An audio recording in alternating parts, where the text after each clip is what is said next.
तरफ गए वृंदावन में, उन्होंने देखा कि अरे जमुना जी के किनारे इस सुंदर षोडशी स्त्री बैठी है और दो दो बूढ़े पुरुष लेटे हुए हैं और ये रुदन कर रही है।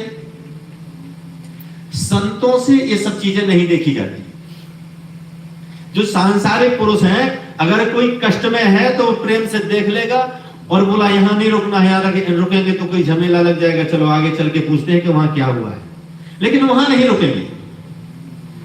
लेकिन नारद जी तो संत हैं, तरुवर फल नहीं भगत हैं और नदी न संचय नीर, परमार्थ के कारण साधु न धरा शरीर। साधु जो है परमार्थ के लिए प्रकट होते हैं। स्वयं न खादन्ति फलानि वृक्षा, वृक्ष जो है कभी अपने फलों को नहीं खाते हैं, और इनमें जब हम पत्थर मारते हैं तो भी वो हमें फल देते हैं।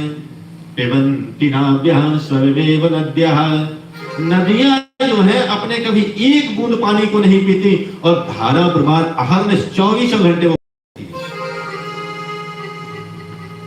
मेघ कभी अपने स्वार्थ के लिए, उनको बरसने से क्या लेना देना है, लेकिन धारा धरो वर्षति नाद में है तो सिर्फ परोपकार के लिए जब मेघ बरसते हैं तो सुंदर घास उगती है जिससे पशुओं का जीवन यापन होता है। औषधियां उगती हैं जिनसे रोगों की विमुक्ति के लिए मनुष्यों के काम आती है।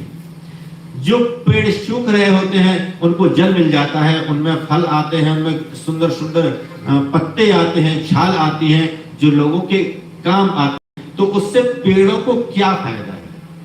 वो तो परोपकार के लिए ही हुआ है। धारा धरो वर्षति नाद में है तो परोपकाराय सता। तो जो संत होते हैं वो परोपकारी होते हैं। नारद जी ने देखा कि ये स्त्री बड़ी परेशान है, रो रही है, उधर ही बढ़ गए। और जब उन्होंने देखा, देख के दर्शन किया, लेकिन संतों का भी एक अपना विचार होता है कि अगर उनको कोई नहीं टोकेगा तो वो भी नहीं बोलते, खड़े होकर भले ही देखते रहे। जैसे ही भक्ति महारानी ने नारद जी के दर्शन किए तो भक्ति इस बात को जानती हैं कि अगर संत के दर्शन हो गए तो मेरी समस्या का हल हो गया। उन्होंने हाथ जोड़े और कहते हैं कि भो भो साधु क्षणम तिष्ठ, हे साधु एक क्षण के लिए रुक जाइए। वो क्या? मत चिंतामपि नाशय, हमारे मन में थोड़ी सी चिंता है उसका शमन कर दीजिए, उसके बारे में बता दीजिए, क्योंकि मैंने सुना है दर्शनम तव लोकस्य, इस संसार में अगर किसी साधु को, किसी गृहस्थ पुरुष को किसी संत के दर्शन हो जाए तो सर्वभाग्य हरम परम, संत के दर्शन मात्र से उस गृहस्थ के सभी अग, सभी पाप, सभी दुष्कृत नष्ट हो जाते हैं। आपके दर्शन हो गए तो मेरा पाप तो दूर हो गया, मैं तो निर्मल हो गई। उन्होंने प्रणाम किया तो नारद जी से नहीं रहा गया, तो वो कहते हैं कासित्वम, आप कौन हो? काम मोचे महा, आपको क्या दुख है? और नार्यः का पद्मलोचनः, आप तो षोडशी बड़ी सुंदर हैं और ये स्त्रियां आपकी सेवा कर रही हैं, फिर आप रुदन कर रही हैं। वदतु देवी सविस्तारं, हे देवी आप विस्तार से अपने मन की बात हमसे कहो। स्वस्य दुःखस्य कारणम, अपने मन में, आपके मन में जो आपके हृदय में दुख है उसे मुझे सुनाओ। भक्ति महारानी कहती है कि अहम भक्ति ऋखि ख्याता, मुझे संसार जानता है कि मैं भक्ति हूं, लेकिन ये बड़ी विडंबना है कि ये जो दो मेरे बेटे हैं वो बूढ़े हो गए हैं और मैं जवान। अगर कोई देखता है तो क्या कहेगा?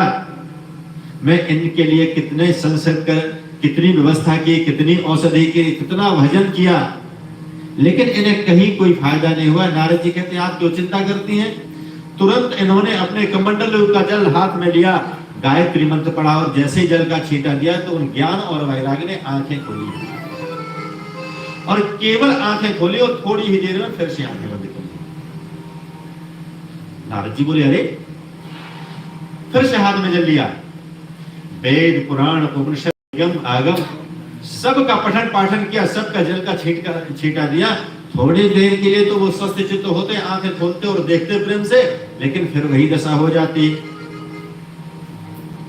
नारद जी को भी विस्मय होने लगा। भक्ति महारानी कहती है कि नारद जी